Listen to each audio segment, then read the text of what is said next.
দাদা হয়ে গেছে? হ্যাঁ কানাই, এটা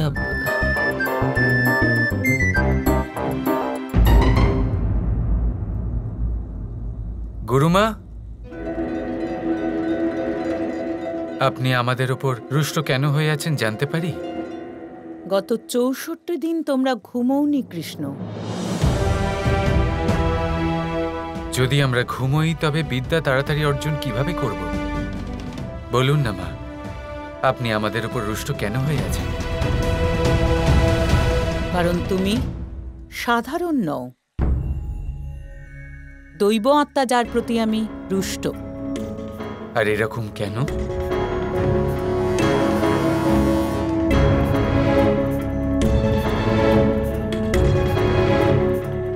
আমার পুত্র কোথাও হারিয়ে গেছে। আমার স্বামী অনেক দৈব আত্মার সেবা করেছে, কিন্তু কেউ আমাদের সাহায্য করেননি। কেউ আমায় আমার পুত্রকে খুঁজে দেয়নি। সব দৈব আত্মায় স্বার্থপর। এক মায়ের মমতার জন্য তার পুত্রকে খুঁজে দিতে পারেননি, ওকে ফিরিয়ে দিতে পারেননি।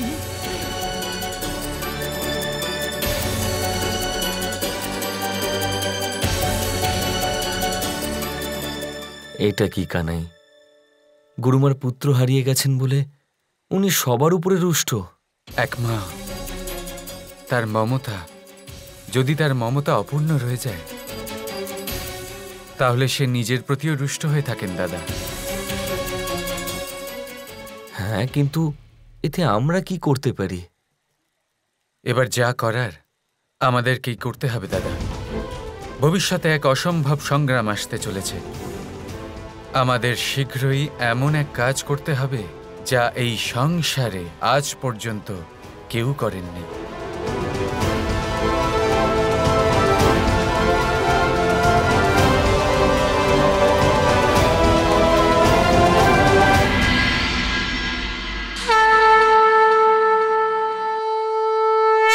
আমাদের আপনার কাছে একটা নিবেদন আছে আচার্য। বলো, কি বলতে চাও?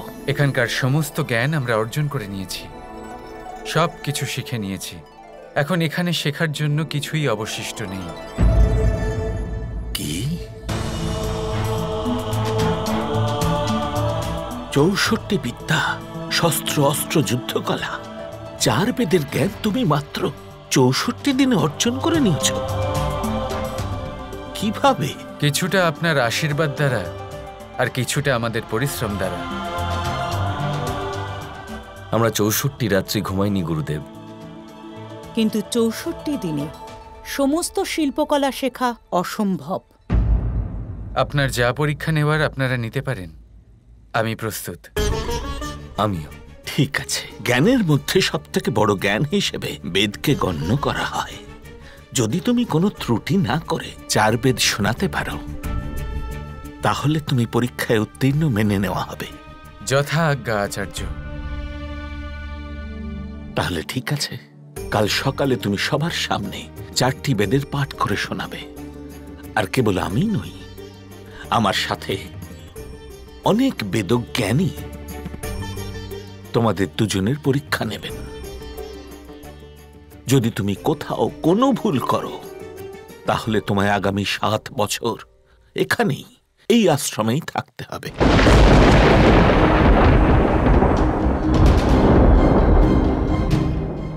যথা আজ্ঞা আচার্য।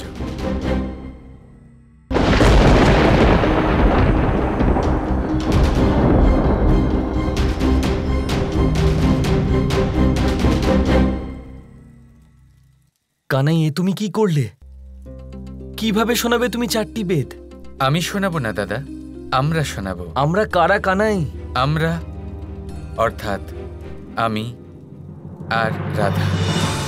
সংসারে এখনো পর্যন্ত অনেকবার অনেক লোক বেদ পড়েছেন দাদা, অনেক লোককে বেদ শুনিয়েছেন, কিন্তু এরকম প্রথমবার হবে যখন এই পৃথিবীর মঙ্গলের জন্য রাধা কৃষ্ণ একসাথে সবাইকে বেদ শোনাবেন।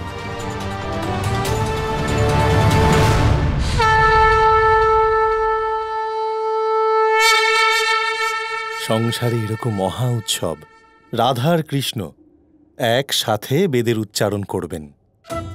সংসারের সার, বেদের বচন, সংসারের আধার রাধা কৃষ্ণ করবেন। এর চেয়ে বড় দৈব উৎসব আর কি হতে পারে?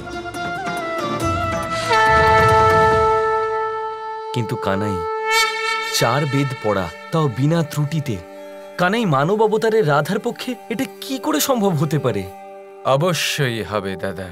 কিভাবে তা তো সময় বলে দেবে।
রাধা, নিজের অন্তরে অবস্থিত কৃষ্ণের আহ্বান শোনো। আজ তোমাকে আমার সাথে বেদ পাঠ করতে হবে।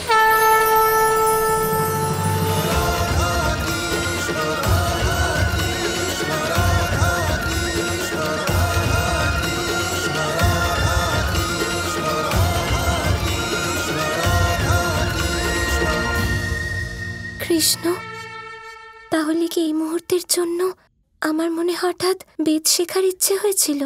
রাধা, ঋষি সন্দীপনীর আশ্রমকে, এই সমস্ত পৃথিবীকে এবার শুদ্ধ আর পবিত্র করতে হবে।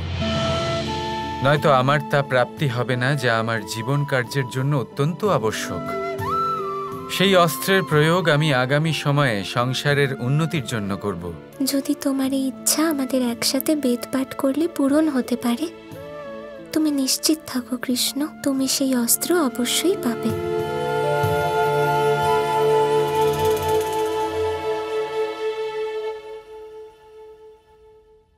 কিন্তু আমার হয়তো অনেক ত্রুটি হবে কৃষ্ণ, তুমি সামলে নিও। সমস্ত বেদের আধার হল প্রেম। প্রেমের সাথে যদি পড়ো তাহলে কোনো ত্রুটি হবে না।